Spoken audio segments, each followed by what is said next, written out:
Oduu ijoo. Pireezidaantiin mootummaa naannoo Oromiyaa Obbo Shimallis Abdiisaa fi pireezidaantiin mootummaa naannoo Amaaraa Obbo Waageenyaa Tashaagar dhimmoota misoomaa fi nageenyaa wal irratti mari'atan.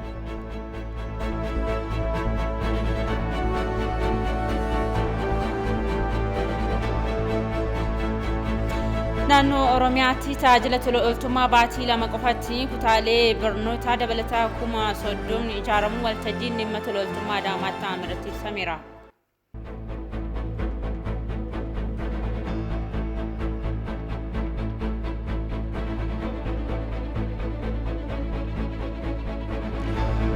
Sirna hajii fi umraa baranaa irratti kan hirmaatan namoota talaallii kooroonaa fudhatan qofaa ta'uu mootummaan Saawudii Arabiyaa beeksise.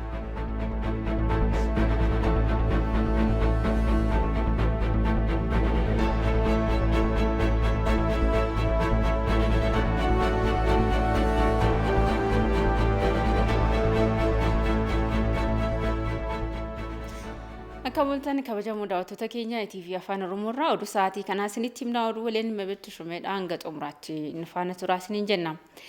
Pireezidaantiin mootummaa naannoo Oromiyaa Obbo Shimallis Abdiisaa fi pireezidaantiin bulchiinsa mootummaa naannoo Amaaraa Obbo Waageenyaa Tashaagar dhimmoota misoomaa fi nageenyaa irratti wal mari'achaa jirani.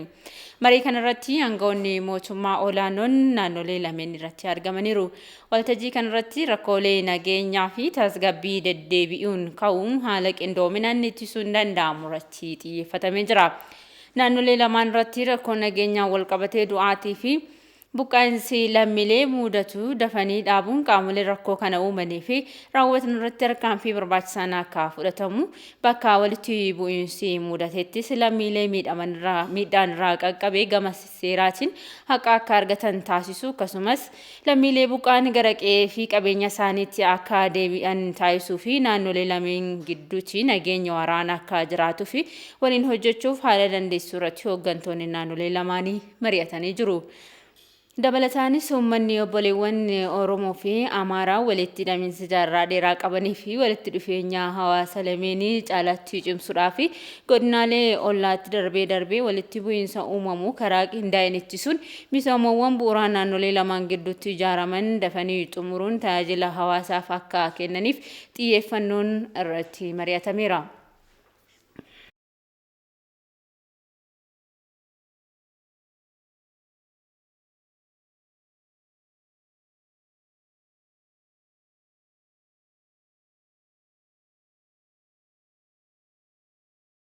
Tajaajila tola ooltummaa bara kanaatiin baatii lama qofa keessatti kutaaleen dabalataa barnootaa 30,000 ijaaramuu akka danda'ame sadarkaa pireezidaantiin itti aantuu fi qindeessitoonni kilaastara misooma magaalaa mootummaa naannoo Oromiyaa addee caaltuu isaanii himaniiru. Waltajjiin qindoominaa gumii dhaabbilee amantaa naannoo Oromiyaa fi biiroon dhimma hojjetaa fi hawaasummaa Oromiyaa Adaamaatti qophaa'e hojiin tajaajila tola ooltummaa fi gaheen dhaabbilee amantaa irratti mari'atamee jira. Ababaayyoo kafanii dabalata qaba. Waltajjiin haala kenna tajaajila lammummaa daran babal'isuun danda'amu irratti xiyyeeffatee gahee abbootii amantaa irratti mari'atee fi qindoomina gumii dhaabbilee amantaa Oromiyaa fi biiroo dhimma hojjetaa fi hawaasummaa Oromiyaan qophaa'e magaalaa Adaamaatti ta'ameera. Kenna tajaajila lammummaa akkaataa heera mootummaa naannoo Oromiyaan bara darbee labsiin eegalame daran babal'isuu keessatti gaheen abbootii amantaa olaanaa ta'uu hooggantuun biiroo dhimma hojjetaa fi hawaasummaa Oromiyaa Jamiilaa Simbirruu ibsaniiru. Abbootiin dhimma nageenya biyyattii irrattis akka hojjetaniifis waamicha dabarsaniiru. Abbootiin amantaa keenya jijjiiramichi kun ititee akka lafa qabatu keessattuu abbootiin amantaa namaa fi namas walitti araarsitu namaa fi waaqas walitti araarsitu walitti fiddu waan ta'eef nageenya biyya tanaa yaaddoo akka hin taane gahee abbummaa keessanii onnee keessanirraa lallaba keessan hunda keessatti dhimma nageenyaa akka lallabdan nagaa akka buustan isin gaafachuu barbaada. Waldeeggarree kutaalee hawaasaa rakkoof saaxilamoo ta'an rakkoo keessaa akka baafu irra deebi'ee isinitti dhaamachuu barbaada. Abbootiin amantaas tola ooltummaan yookaan tajaajilli lammummaa kitaabolee qulqulluu keessattis barraa'ee jiraachuu eeranii tola ooltummaan duudhaa manneen amantaa ta'uus ibsaniiru. Amantaa jechuun amantaanuu innumtuu maaliin tola ooltummaa jedha. Nama biraa kamiyyuu ilma namaatis qofaayyuu miti. Ilma namaa qofaa miti. nama biraa kamiyyuu toltuu yaaduu jedha. Bineensis uumama hundaaf toltuu yaaduu jedha. Qaama warra kana hin hojjanne jedha Rabbi dantaa takkas hin qabuufi jedha. Yesus Kiristoos biyya lafarra yeroo jiru namoota rakkataa gargaaruun akka mataasaatti fudhateeti. Baay'ee jaalanna amantaa keenya, baay'ee jaalanna uumaa keenya, garuu rakkataas akkasitti akka laal hidhamtee na gaafattee, beela'ee na nyaachiftee, qullaa ta'e natti uwwiftee jedha. Tolaan fudhattanii tolaan kennaa jedha sagaleen Waaqayyoo. Gumiin dhaabbilee amantaa Oromiyaas lammiilee naannoo daangaa naannoo Oromiyaa fi Somaaliirraa buqqaan deeggarsaan atoomuun hojii kenna tajaajila lammummaa eegaluu kan ibsa yoo ta'u, gara fuulduraattis tajaajilicha daran babal'isuuf kan hojjetu ta'uu beeksiseera. Nageenyi akka dhufu, uummanni akka wal kabaju, nagaan bahee nagaan akka galu, hojjetee akka misoomu, akka amantiititti waadaallee hin galla hin hojjenne jechuudha. Akka mootummaatitti illee, akka dhaabbilee garaagaraatitti illee biyyattii fi nagaa irratti tokko haa taanu jedha. Galatoomaa. Hoogganaan Biiroo Misooma Maallaqaa fi Dinagdee Tolosaa Gadafaa gama isaaniitiin biiroon isaanii hojii kenna tajaajila lammummaa gumiin dhaabbilee amantaa Oromiyaa eegale kana keessattuu gama loojistikiin kan tumsu ta'uu himaniiru. Loojistiksii wanna gargaarsa godhamu tokko tokko irratti keessumaa akka gumiitti gara olitti rakkoon akka jiru kaaftanitti jirtu yaada keessan fudhannee jirra.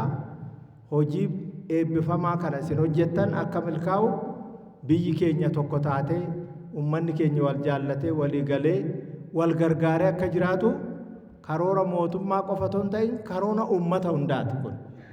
Kanaafuu kan walooti kan waliiniti kanarratti isinii hin gargaarraa amma humni mootummaa danda'e gaaffii keessaniif deebii kan kenninu ta'uusaa qabatamaadhaan deebii kan kennu ta'uusaa. Pireezidaantii itti aantuun mootummaa naannoo Oromiyaa aadde Caaltuu isaanii gama isaaniitiin kenna tajaajila lammummaa bara darbeerraa muuxannoon argamuu ibsanii mootummaan naannoo Oromiyaa bara kana hojii tajaajila lammummaatiin kutaalee barnootaa dabalataa 30 ijaaruuf karoorfatee baatii 2 qofa keessatti kutaalee barnootaa dabalataa 33 ijaarsisuu akka danda'e himaniiru. Bara kana daree dabalataa mana barnootaa qofa ji'a 2 keessatti kan karoorfanne 30,000 kan raawwanne immoo niirlii 33 raawwannee jirra.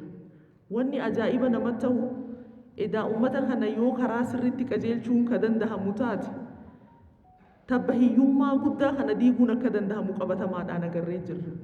Piroojaktiin mootummaadhaan bajeta mootummaatiin karoorfaman ji'a 2 keessatti xumuramuu dhiisaatii ji'a 2 keessatti caalbaaseen hin bahu dhugaa dubbachuudha. Garuu tajaajila tola ooltummaa kanaan yeroo gabaabaa keessatti manneen barnootaa sadarkaa isaanii kan hundaa wajjin walgituu danda'u hojjetamuu keessatti gahee olaanaa waan qabuuf kuni cimee itti fufuutu irra jiraata. Aadde Caaltuu isaanii abbootiin amantaa dhimma nageenya biyyattii irrattis gadi fageenyaan hojjechuu qabu jedhanii filannoon bara kanaas karaa nagaan akka xumuramuuf gaheen abbootii amantaa olaanaa ta'uu hubachiisaniiru. Dhumarrattis dhaabbileen amantaa naannoo Oromiyaa fi gumiin dhaabbilee amantaa naannoo Oromiyaa kenna tajaajila lammummaa irratti gahee olaanaa taphataniif sirni badhaasa kennuus adeemsifameera. Hariiroon yuunivarsiitiiwwan biyyoota miseensaa IGAD cimsuu muuxannoo fi dandeettii kalaqaa fi qorannoof qo'annoo wal jijjiiruun guddina naannoo fi murteessaa ta'uu dura ta'an IGAD Dr. Warqinaa Gabayyoo himaniiru. Yaa'iin yuunivarsiitiiwwan biyyoota miseensa IGAD yeroo jalqabaaf yuunivarsiitii Jijjigaatti ta'amee jira. Taaddasaa Tarrafaa dabalata qaba. Yaa'iin yuunivarsiitoota dhaabbata misooma baha Afrikaa IGAD yuunivarsiitii Jigjigaatti ta'ame. Biyyoota miseensa IGAD irraati yuunivarsiitootni 20 yaa'ii kanarratti kan hirmaatan yoo ta'u, yaa'ii kanarratti biyyoonni miseensichaa waliin gahinsa carraa barnootaa gadi aanaa qabanii fi iskoolaarshiippiin carraa barnootaa bilisaa sagantaan kennuus ifa ta'eera. Yaa'iin kun rakkoolee fi walitti bu'iinsa naannolee kanatti mudatan furuudhaaf mariin yuunivarsiitoota biyyoota miseensa IGAD kun qooda olaanaa qaba jedhan barreessaan olaanaa dhaabbata misooma baha Afrikaa IGAD Dr. Warqinaa Gabayyoo. I am therefore calling upon the 20 universities. Har'a yaa'ii kana irratti kan hirmaattan yuunivarsiitootni biyyoota miseensa IGAD fi dhaabbileen barnootaa waliin tumsuun keessan fuulduree keenya waliin akka murteessinu nu taasisa. Lammaffaan ammoo beekumsa dandeettii qabnuun adda baafnee kallattii guddinaa agarsiisuuf nu gargaara. Sadaffaan ammoo giddugala qo'annoo fi tooftaa barumsi ittiin barsiifamu kan itti hubatanidha. Carraan barnootaa bilisaa kunis baqattootaa fi godaantota fayyadamaa akka taasisuu dubbatanii jiru Dr. Warqinan. The guidelines for the IGAD scholarship and award programs have been Carraan barnoota iskoolaarshiippiin IGAD kennu barattoota carraa barnootaa hin arganne ga'umsa fi dandeettii qaban kan godaananii fi buqqaan keessattuu dubartoota miidhaan irra ga'eef kennama. Pirezidaantiin ittaanaa mootummaa biyyaalessa naannoo Somaalee Mustafee Mahammad nageenyi qaxanaa biyyoota Baha Afrikaa walitti dhufeenya nuti qabnuun murtaa'aa waan ta'eef yaa'iin kun biyyoonni miseensota dhaabbata misooma Baha Afrikaa IGAD akka walitti dhiyeenyaan hojjetan gargaara jedhan. Peace and security of the Horn of Africa and also member states of IGAD. Siyaasni biyyoota miseensota IGAD kan irratti hundaa'u nageenyi biyyootaa kanneenii yoo jiraatee fi gama diinagdee fi hawaasummaatiin yoo tumsaan waliin hojjannedha. Yaa'iin kunis kana dhugoomsuudhaaf qooda qaba. Yaa'iin yuunivarsiitootaa biyyoota miseensota IGAD kun tattaaffii biyyoonni kun waliin guddachuu taasisaa jiran kan jajjabeessuudha kan jedhan ammoo Ministeera Deetaa Ministeera Saayinsii fi Barnoota Olaanoo Profeesar Afworq Kaasuuti. የኢትዮጵያ ዩኒቨርሲቲዎች ይሄንን ኢኒሼቲቭ አውቀው Yuunivarsiitoonni Itoophiyaa yuunivarsiitoota biyyoota ollaa wajjin qindoomina uumuudhaan qorannoo fi qo'annoodhaan tumsa uumnee nuti hundinuu ni jijjiiramna. Nutis carraa iskoolaarshiippii kana iddoo carraan barnootaa hin geenyetti rakkoo keessa jiran filannee fayyadamoo taasisna. Pirezidaantiin Yuunivarsiitii Jigjigaa Dr. Bashir Abdullahi yuunivarsiitoota hangafa Baha Afrikaa waliin hojjechuun fayyadamoo akka isaan taasisu dubbataniiru. እኛ በጣም በቅርብ ጊዜ የተወለደ ጅጋ ዩኒቨርሲቲ እነዚህ አንጋፋ የሆኑት ዩኒቨርሲቲዎችን yeroo dhiyoo kan hundaa'e yuunivarsiitiin Jijjigaa yuunivarsiitoota Baha Afrikaa hangafa ta'an irraa muuxannoo fudhachuudhaa fi waliin qorannoo gaggeessuudhaan fayyadamoo ni taana. Yaa'iin kun muuxannoo fi beekumsa Baha Afrikaa waliin qindeessuun rakkoolee jiraniif furmaata akka kaa'u ni gargaaraas jedhameera. Boru nama barbaannu filachuudhaaf har'a galmaa'uu qabna. Namoonni filachuu danda'an nama umuriin isaa waggaa 18 ta'e yookaan taate namoota buufata filannoo yoo xiqqaate baatii 6 kan jiraate yookaan jiraate mana murtii kamiinuu mirga filachuu isaa yookaan ishee kan hin daangeffamne lammiin Itoophiyaa kamuu filachuu ni danda'a.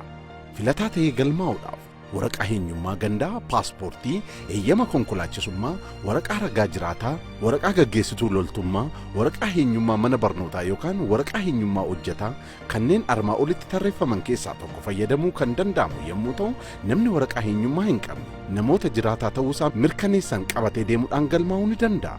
Dabalataan waraqaa gandaa fi paaspoortii hin haarofneenis galmaa'uun ni danda'ama. Galmeen filattootaa kan gaggeeffamu bitootessa 16 hanga eebila 15tti sanbataa fi dilbata dabalatee yommuu ta'u guyyoota ayyaana waggaa hin dabalatu. Filattoonni buufata naannoo isaanii deemuudhaan galmaa'uu ni danda'u. Namni waraqaan filannoo jalaa bade yookaan jalaa manca'e adeemsa seera qabeessa barbaachisaa ta'e hordofuudhaan kan bakka bu'uuf ta'a.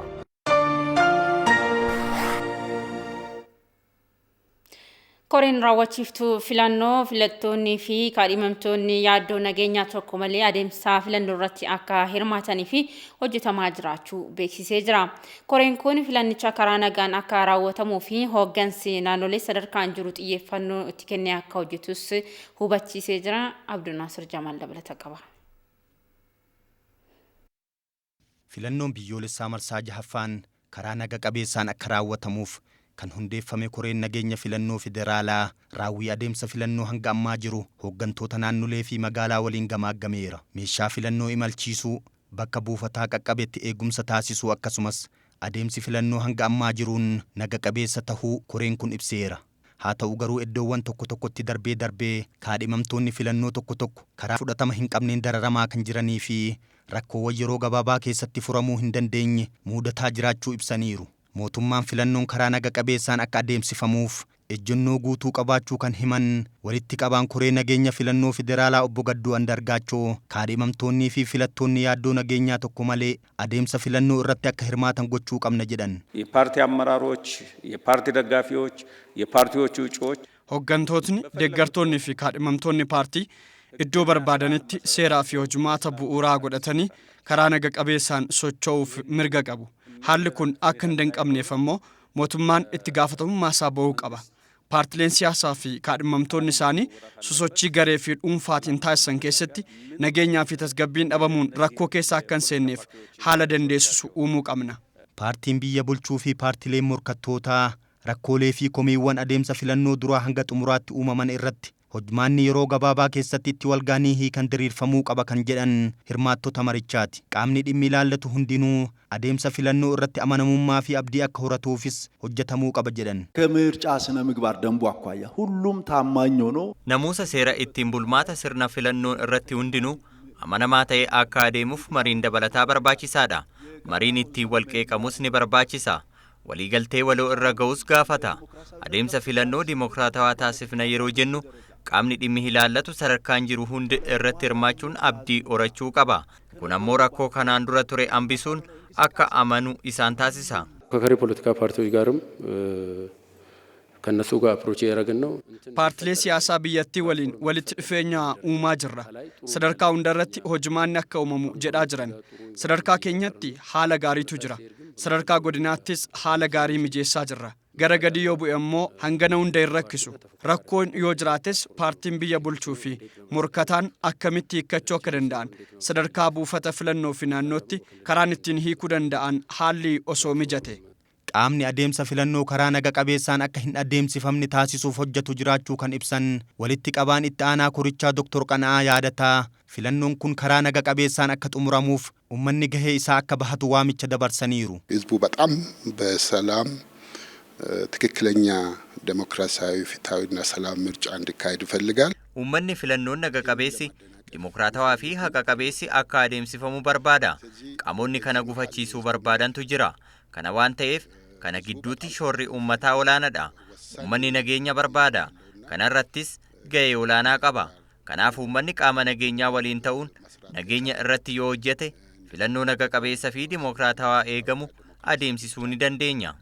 Hojiin filannoo biyyoolessa marsaa jahaffaa haqa qabeessaa fi dimokiraatawaa taasisuu lammiileen biyyattii hundi itti gaafatamummaa isaanii hubachuun dirqama isaanii yoo bahan ta'uunis himameera. Yuunivarsiitiin Finfinnee hayyoota 12 sadarkaa piroofeesarummaa kennee jira. Yuunivarsiitichi hayyoota hojii barsiisuu, qorannoo fi qo'annoo akkasumas argannoowwan garaagaraa galmeessisuun hojii fakkeenyummaa qabu raawwataniif piroofeesarummaa kenne. Haaluma kanaan muummeewwan barnoota dhimmichi ilaaluun qoratame piroofeesarummaan hayyoota 12 seeneetii yuunivarsiitichaan ragga'ee jira. Bu'uuruma kanaan piroofeesarummaa guutuu kan kennamee fi Dr. Yilmaa Silashii, Dr. Alamuu Makoonnin, Dr. Alamaayyoo Gadaa, Dr. Barsiisaa Kumsaa, Dr. Gabayyoo Gooshuu, Dr. Mulgeetaa Xinaafuu, Dr. Geetaachoo Tarrafaa, Dr. Asaffaa Fissahaa, Dr. Nigaatuu Kabbade, Dr. Girmaa Zara Yohaannis, Dr. Shimallis Admaasuu fi Dr. Attaalaa Ayyala ta'uu yuunivarsiitii beeksisee jira.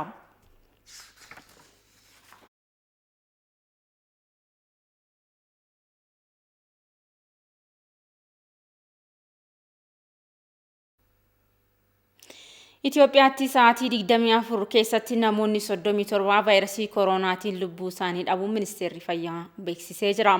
Kanaanis waliigalaan biyyattiitti baay'inni namoota vaayirasichaan du'anii 3,000 gahee jira. Yeroo ammaas namoonni 862 kutaa wal'aansa cimaa keessa jiru jedhame. Gama biroon guyyaa kaleessa namoota qorannoo laaboraatoorii taasifameef 9,000 keessaati ammoo namoota 2,138 irratti vaayirasiin koronaa argama. Himamira.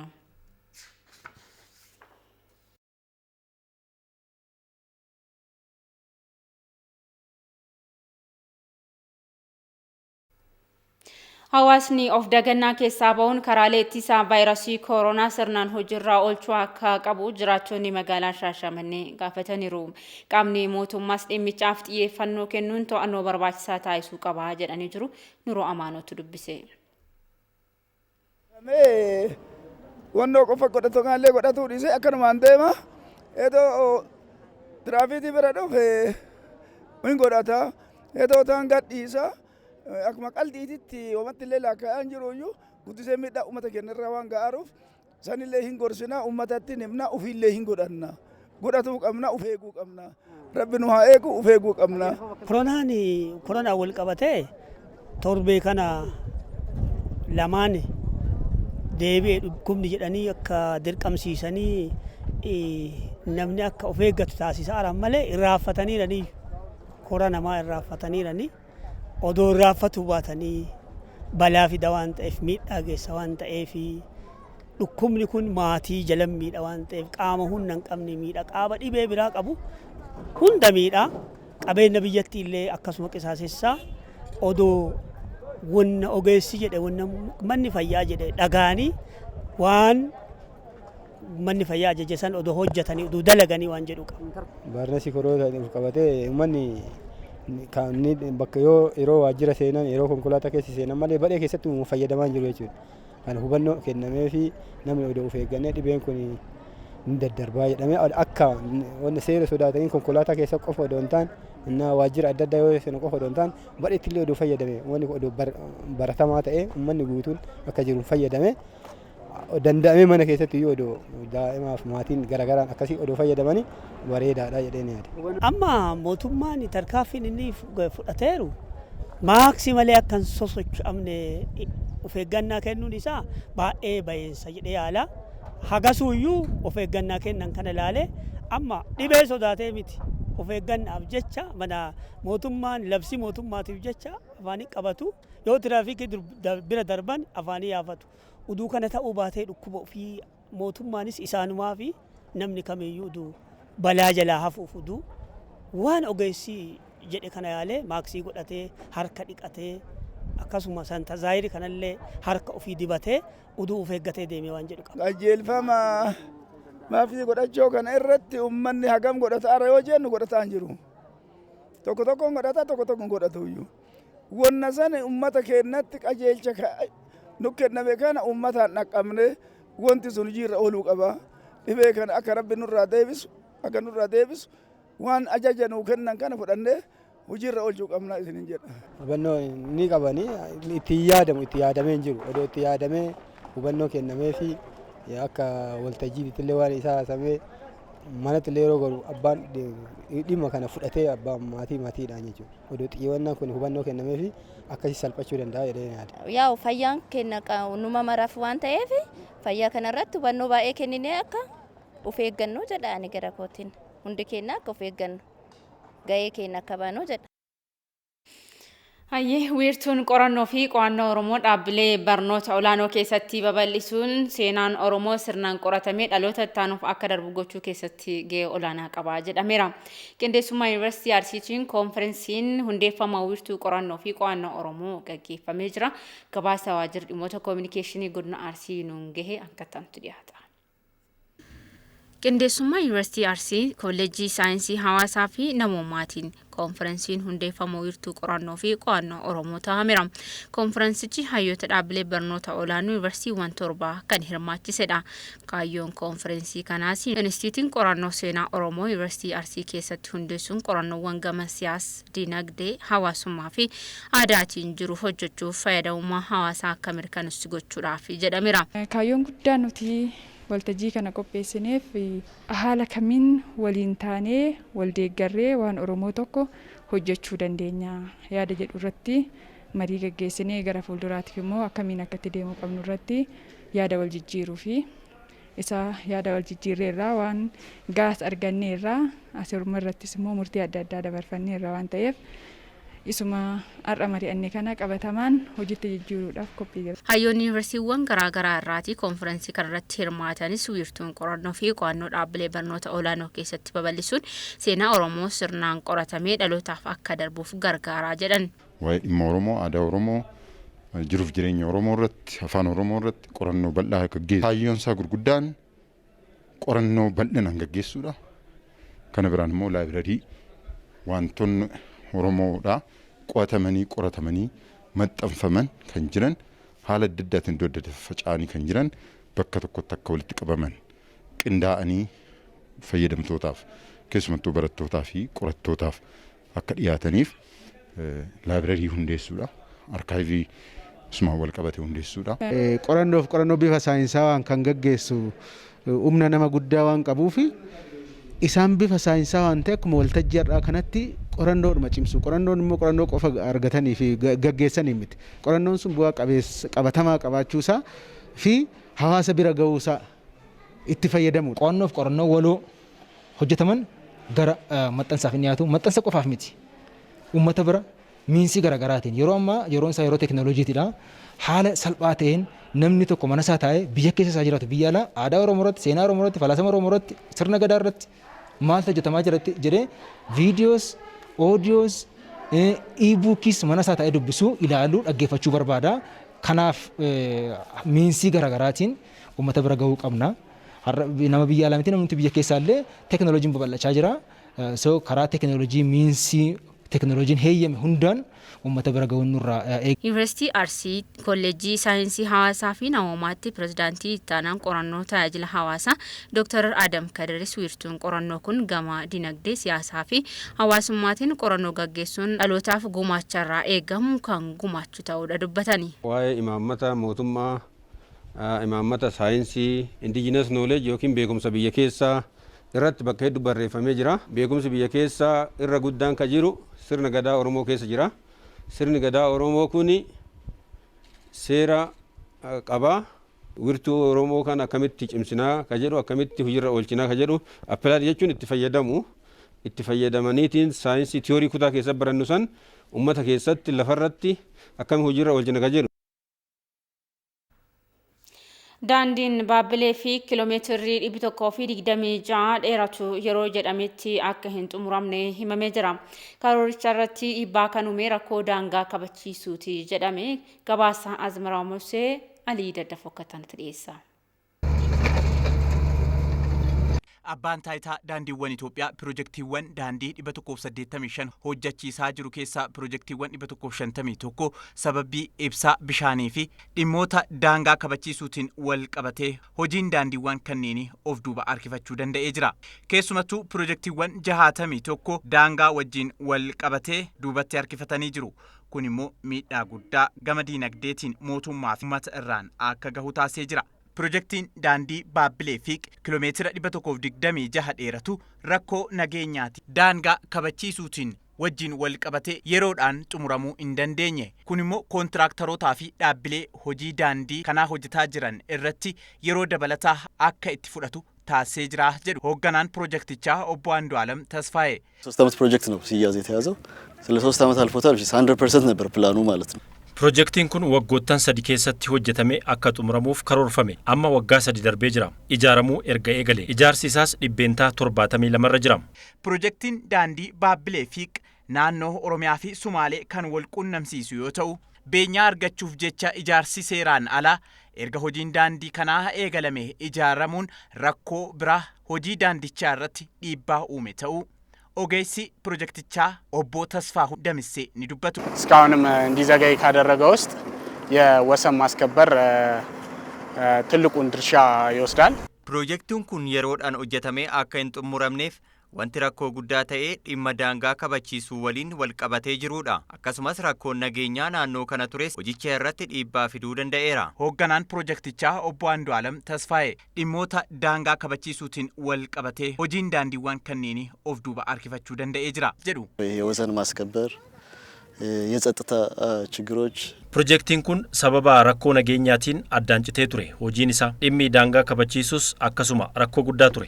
Abbaan taayitaa daandiiwwan Itoophiyaa iddoowwan rakkoo nageenyaa hin jirretti hojii ijaarsa daandii kana kan xumursiisaa jiru yoo ta'u, dhimma kabachiisaa daangaa wajjin wal qabatee qaamonni dhimmi ilaallatu waliin mari'achuu akka qabaatanis abbaan taayitichaa gaafatee jira.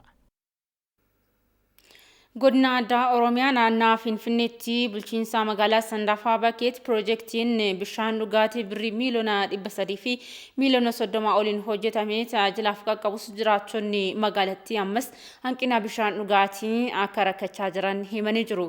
Sababni rakkinichaas hanqina ibsaati jedhameera. Tajaajilli elektirikaa naannoo Finfinnee pirojektichi xiyyeeffannoo itti kennuudhaan rakkinichi yeroo gabaabaa keessatti akka fala argatuu fi kan hojjetu ta'uu beeksisee jira. Hawwiitaaf isaa dabalata oduu kana qabdi. Godina addaa Oromiyaa naannawaa Finfinnee bulchiinsa magaalaa Sandaafaa bakkeetti pirojektiin bishaan dhugaatii boolla 5 birrii miiliyoona 300 fi miiliyoona 30 hojjetame tajaajilaaf qophaa'eera. Haa ta'u malee sababa rakkoo ibsaa mul'atuuf torbanitti yeroo lama qofa birrii 12,000 jenereetaraan dhiibuun hawaasa biraan gahaa jiraachuu waajjira tajaajila bishaan dhugaatii magaalichaa irraa odeeffanneerra. Sababa kanaanis jiraattonni magaalichaa bishaan dhugaatii gahaa argachuuf rakkataniiru. Pirojektichi hojjetamuun rakkoo duraan mul'atu akka furuuf abdii kan isaanitti ture ta'us rakkoon ibsaa garuu danqaa ta'uun ammas rakkina bishaan dhugaatiin akka dararaman isaan taasisuu jiraattonni magaalaa Sandaafa Bakkee ETV'tti himaniiru. Carraan nu kennan kanaan bishaan naannoo kanatti hojjetamee akka magaalaa kanallee bishaan rakkina keessaa baasu nu ta'eera. Naannoo kanatti magaalaa kana keessaa halkan sa'a 9tti bishaan barbaada baadiyyaa keessa deemanii bineensaan galaa turan jechuudha. Amma san jalaa baanee irraa bishaan kun asitti argamuun isaa wanna guddaa tokko. Rakkina ibsaatiin wal qabatee dabareedhaan kan kennamu har'a hoo torbee tokko keessatti dabaree biraatii fi torbee tokko keessatti dabaree biraatti waan kennamuuf har'uma numti maan arganne jechuus hin dandeenyu. Uummata hunda malga'uu qaba maal ta'eef bishaan immoo lubbuudha. Torbanitti gaaf tokko dhufa dabree immoo halkan warri eeggatu korma ta'ee riiba dhiisee kan halkan eeggate tokkoon argannaa jedhan torbanni asittis garuu torbanitti proogiraamiidhaan kan deemaa jiru innis gahaa muti. Oduu waliin gahee hundumtuu wanna torban sanitti waraabbatu fi waliin gahuu hin dhaabbata jidduudhaan citeen walaa dhaaba.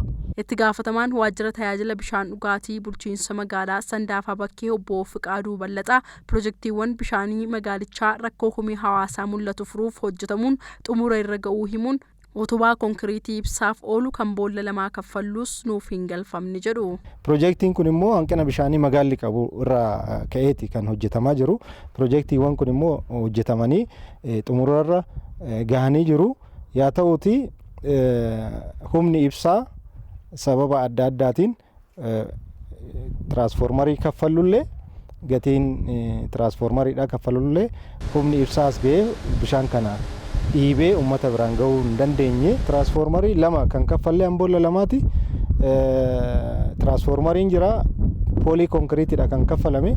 Poolii konkiriitii ammatti stooriidha waan hin qabneef eeggadhaadha kan jedhanii sababa kanaaf amma asitti kan argamu kun boolli kun jenereeteraan torbanitti gizee lama asirraa dhiibna gara qarshii 12,000 baasna torban itti guyyaa lama sa'aatii torbaaf jaajaaf dhiibnee jechuudha.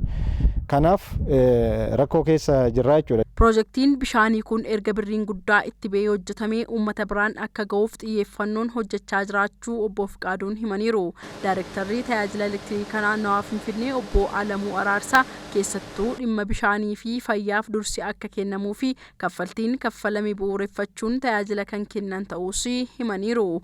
Sababoota hanga ammaatti danqaa turan eeruun rakkinichaa yeroo gabaabaa keessatti furuuf akka hojjetamus hubachiisaniiru. Kana dura kan nu mudatee ture konkiriit poolii dhabnee ture. Yaa'u sababni konkiriit pooliin dhabamuuf ni beekamaa. Yaa'u warri nuyi fi dhiyeessii kana dhiyeessan hir'ina simintootiin kan ka'e akka nuti feenutti dhiyeessuu dadhabuu isaaniitiin ammas akkanatti garuu tajaajila elektiriika naannoo Oromiyaa faanas mari'anne kaleessa mari'anne konkiriit pooliin kun intanitti argachuu dandeenya asallaatti already qophaa'ee jira. Teesse ta'aa jira jidduu kana feenee amma pirojektii sana fixuudha amma yeroo kanatti tiraansfoormariin already nu eeyyamamee jira amma pirojekticha kana fixuudhaaf. Pirojektii kana duwwaa otoo hin taane akka mootummaa naannoo Oromiyaattis akka immoo tajaajila elektiriikaattis wanti nuti waliigaltee irra qaqqabne pirojektiin bishaanii hundi isaaniitiyyuu yeroo gabaabaa keessatti raawwatamanii tajaajila uummataa kennuu qabu waan jedhuuf pirojektiin kun yeroo gabaabaa keessatti kan dhumu ta'a jechuudha. Already qabannee wanta jirruuf wanta beekamaas wanta ta'eef waan itti deemaa jirruuf inna pirojektiin lachuuyyuu yeroo dhiyoo keessatti kan dhuman ta'u. Sanyii filatamoo loon Booranaa irraatii hawaasni fayyadamuu akka ta'uu fi hojjetamaa jiraachuu ejensii misooma beeladaa naannoo Oromiyaa beeksisee jira. Koreen ejensichaan hundaa'ee giddugala sanyii filatamoo loon Booranaa Diirxiyuuraa daawwatee jira. Gabaasaa waajjira dhimmoota koominikeeshinii godina Booranaa irraa nu qaqqabe ammoo olaanaa yaaddisaatu qopheesse. Giddugalli horsiisaa fi fooyyessa sanyii loon Booranaa Diirxiyuuraa bara 1979 ministeera qonnaatiin hundaa'ee tajaajila garaagaraa hawaasa naannoo fi biyyaatiif kennaa turedha. Yeroo ammaa kana giddugalichi rakkoolee hanqina margaa, bishaan dhugaatii loonii fi hanqina bajataa uumameen kunuunsa loonii irratti rakkoon mudachaa jiraachuu hojii gaggeessaan giddugala horsiisaa fi fooyyessa sanyii loon Booranaa Diirxiyuuraa obbo Nugusuu Abbabaa ni himu. Bara kana sababa jijjiirama qilleensaan rakkoo bonaa hawaasa dandamachiisuudhaaf hojii bal'aa hojjechaa turre jedhan bulchaa ittaanaan godina Booranaa obbo Firaa'ol Uddeessaa. Giddugalli horsiisaa fi fooyyessaa kun immoo rakkoo bonaa qofa osoo hin taane rakkoo keessoo waan qabuuf yeroo dhiyootti furmaata kennuun kaayyoo dhaabbateef akka oolus ni taasifamaa jedhani. Inni guddaan rakkoo as keessaa rakkoo manaajimentiiti achirra darbee kunuunsa akkaataa horiin kun ittiin qabamuu qabuuf akkaataa saayinsii isaa eeggateen gama biraatiin hariiroo raanchiin kun uummata naannoo ollaa kana jiran waliin qabu baay'ee rakkisaa ta'uusaa walii ilaalleerra. Kanuma giddu galeessa godhannee kallattii raanchiin kun hojimaata isaa sirreeffatee kallattuma kaayyoo dhaabbateef hojiirra kan oolu furmaati akkaataatti kennamuu qabu wajjin mari'ataa jirra jechuudha. Qabiinsi giddugala horsiisaa fi fooyyessa sanyii loon Booranaa kanaan dura bu'aa qabeessa waan hin turreef tajaajila biyyaaf kennuu qabu osoo hin kennin tureeraa jedhani itti gaafatamtuun ejensii misooma beelladaa naannoo Oromiyaa Dr. Aminaa Abdurrahman. Giddugaleessi kun kaayyoo hundaa'eef kana hamma ta'e kanaan dura raawwataa kan ture yoo ta'es keessattuu waggoota muraasaan dura akkaataan qabiinsa isaa baay'ee bu'aa qabeessa kan hin taanee fi gatamaa kan dhufeeti gadda gatamaa kan dhufe sila tajaajila baay'ee hawaasa naannoo kanaa qofaaf utuu hin taane Oromiyaa qofaafis utuu hin taane biyyi waan guddaadha giddugaleessa kanarraa kan eegdu ejensii keenyaatti rakkoon giddugaleessa kana keessa jiru maa inni isa jedhu bifa qorannootiin deebisuudhaaf qorannoo kan nuti jalqabne jira. Ejensichi rakkoolee giddugala horsiisaa fi fooyyessa sanyii loon Booranaa didaa xuyyuuraa qorannaadhaan furuun hawaasa fayyadamoo taasisuudhaaf hojjetaa jiraachuu simani. Barattaanu kanarraa jalqabee wantoota nuti hiiknu injiraata abdii jedhu qabna akka ejensiitti ammaaf garuu hongeedhaa wajjin wal qabatu jalqabuma raanchiirraa jalqabne raanchii hawaasa marga kan dooniit goone nyaata madaalawaa muraasa finneetu dhufneerra rakkoon giddugaleessa kanaa garuu karoora bara tokkoof bara lamaatiin qofa waan hiikamatu hin taane qaamni hundinuu akka naannootti isa ta'u akka biyyaatti irratti hirmaatee rakkoo giddugaleessa kana keessa jiru furuun barbaachisaadha jenneetu qorannoo adeemsisaa jirra. Ejensichi rakkoo bonaa yeroo ammaa kana giddugalicha mudateef nyaata loonii madaalawaa fi margas kenneeraa jechuudhaan waajjirri dhimmoota kominikeeshinii mootummaa godina Booranaa gabaaseera. Odeeffannoowwan biyya alaatiin ammoo Sudaan Daarfuritti walitti bu'iinsi gosoota uumameen namoonni 40 ol ajjeefamuun himameera.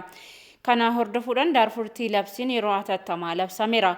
Walitti bu'iinsi Daarfur magaalaa Aljinaana jedhamutti gosoota Arabaa fi Masalii jedhamu gidduutti uumamanii namoonni hedduun qe'ee isaanirraa akka buqqa'anis himameera.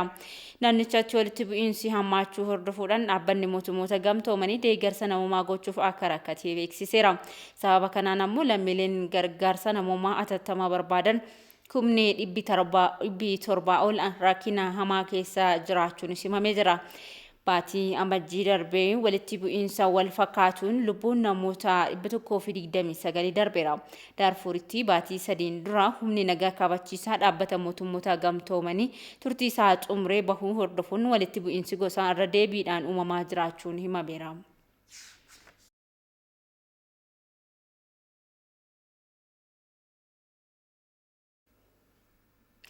Afrikaatti talaalii vaayirasii koronaa argachuufis ta'ee raabsuudhaa fi deeggarsa doolaara Ameerikaa biliyoona 12 akka barbaachisu himamee jira.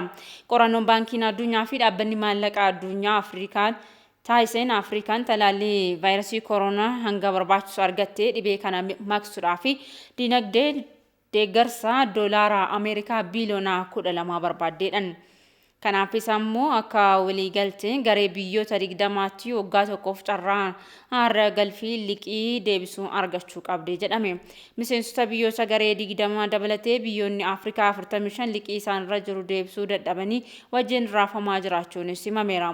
Deeggarsi Afrikaan vaayirasii koronaa to'achuuf barbaadu kun liqaa biyyoonni 45 irra jiru deebisuu qaban kan walgitu ta'uusaa qorannoon baankiin addunyaa fi dhaabbata maallaqaa addunyaa wabeeffachuun Afrikaanistu gabaase.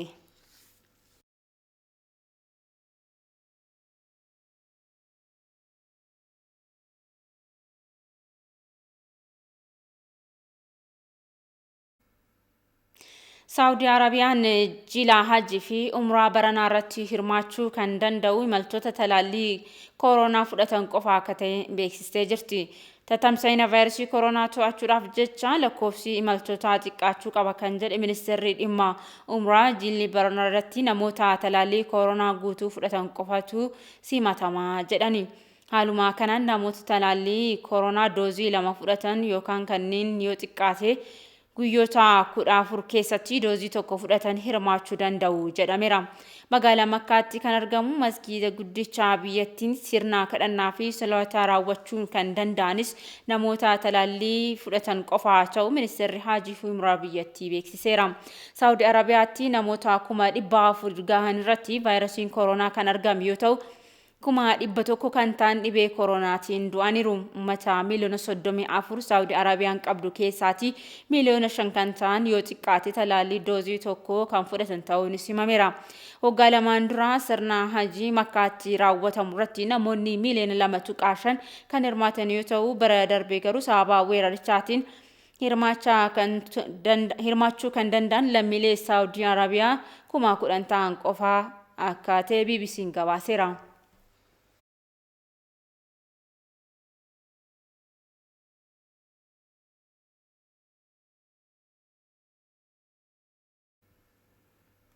Kanattaan sun ammoo odeeffannoowwan biizinasii guyyaa har'aatti kan isin biraan geenyu safamuu guddataa jamaasitti argama. Guddata bagana kan dhufte. Bagana kan nuti deemaa beekta. Ayyee tufuuf dandeessa.